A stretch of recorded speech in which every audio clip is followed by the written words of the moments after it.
نحمده ونصلي على رسوله الكريم اما بعد فاعوذ باللہ من الشیطان الرجیم بسم اللہ الرحمن الرحیم۔ میں اب کس کو پکاروں؟ میری قبر مجھے جھٹکے دے رہی ہے کہ جس کی شدت میری برداشت سے باہر ہے، مگر میری فریاد سننے والا کوئی نہیں ہے۔ میں زندہ ہوتی تو ان شدید جھٹکوں سے مر جاتی، مگر اب تو مرنے کا بھی سوال نہیں۔ ہائری چند گھنٹوں کی زندگی، تیری خاطر میں نے یہ اپنے لیے کیا خرید لیا۔ ایک بار کے جھٹکے ہی نہیں، مجھے ہلا کے رکھ دیا۔ کوئی تو ہو جو اس کو روکے، کیا کوئی بھی نہیں روک سکتا؟ میرے سارے جسم میں درد سے ٹیسیں اٹھ رہی ہیں۔ اب کون سی دوا ہے جو اس درد کو مجھ سے دور کرے؟ کون سا ڈاکٹر اب ایسا ہے کہ جو علاج کر سکتا ہے؟ کون سا آپریشن ہے جو مجھے نجات دلا سکتا ہے؟ مجھے بچاؤ، خدا کے لیے کوئی مجھے بچائے۔ میں یہاں بری طرح چلا رہی ہوں، مگر آج کون سی ایمبولینس ہے، کون سا 911 ہے جو میں کال کروں کہ مجھے ہیلپ چاہیے؟ کہاں سے لاؤں طاقت کہ اٹھ کے یہاں سے بھاگ جاؤں؟ کیسی بے بسی ہے کہ میرے چیخنے چلانے کے باوجود کسی کو بھی سنائی نہیں دے رہا، اور اس سناٹے میں ذرا بھی فرق نہیں آ رہا۔ کہیں سے ایک ہلکی سی آواز آ رہی ہے، یا اللہ میری بہن کی بخشش کر دے، یا اللہ اس کو قبر کے بھینچنے سے محفوظ رکھ، یا اللہ یہ وہ منزل ہے جس کو دیکھ کر تیرے پیارے رسول بھی رونے لگے تھے، ان کے صحابہ جس سے گھبراتے تھے، اس میں میری بہن کو ثابت قدمی دے۔ یہ کس کی آواز ہے؟ بھائی جان، ہائے میرے پیارے بھائی، سب چلے گئے اور آپ یہاں میرے لیے کھڑے دعائیں کر رہے ہیں۔ ہاں خدا کے لیے آپ نہیں جانا، آپ میرے لیے دعا کریں۔ یہ میرے ساتھ آج کیا سلوک کریں گے؟ یہ دو ہیں اور میں ایک ہوں۔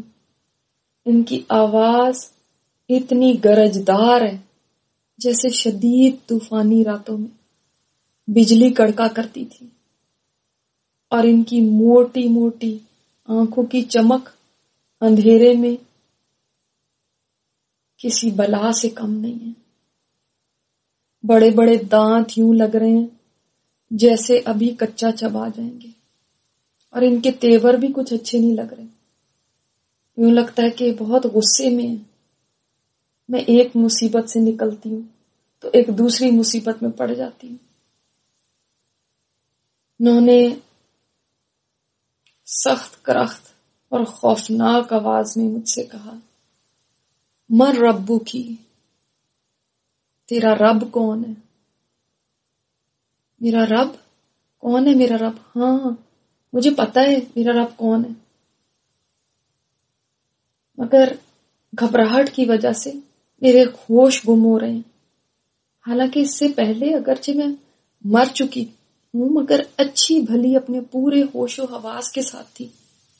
ان کے خوفناک چہرے دیکھ کر اور ان کے سوال نے میرے اوسان خطا کر دیے۔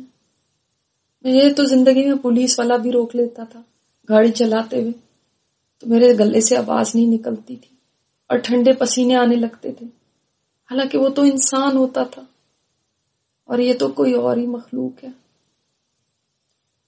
اور پھر وہاں تو بے شمار لوگ ارد گرد ہوتے تھے، یہاں تو میں بالکل تنہا ہوں۔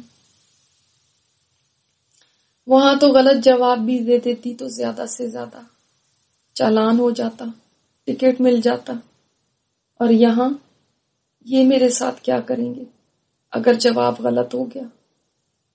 ان کے ہاتھوں میں جو گرز ہیں ہنٹر کی طرح کے لوہے کے گرز، وہ بہت کچھ بتا رہے ہیں کہ غلط جواب دینا کوئی یہاں پہ افورڈ نہیں کر سکتا۔ انہوں نے پھر گرجتے ہوئے پوچھا، مر ربو کی، ہاں میرا رب کون ہے؟ ہاں مجھے آتا ہے اس کا جواب، میرا رب اللہ ہے، میرا رب اللہ ہے۔ میں اسی کا کلمہ پڑھتی رہی ہوں ساری زندگی۔ میرا یہ جواب سن کے وہ کچھ بھی نہیں بولے، نہ ہاں بولی اور نہ۔ لگتا ہے وہ مطمئن ہو گئے ہیں، جب بھی انہوں نے کوئی ایسا رد عمل نہیں دکھایا، کچھ غصہ نہیں کیا۔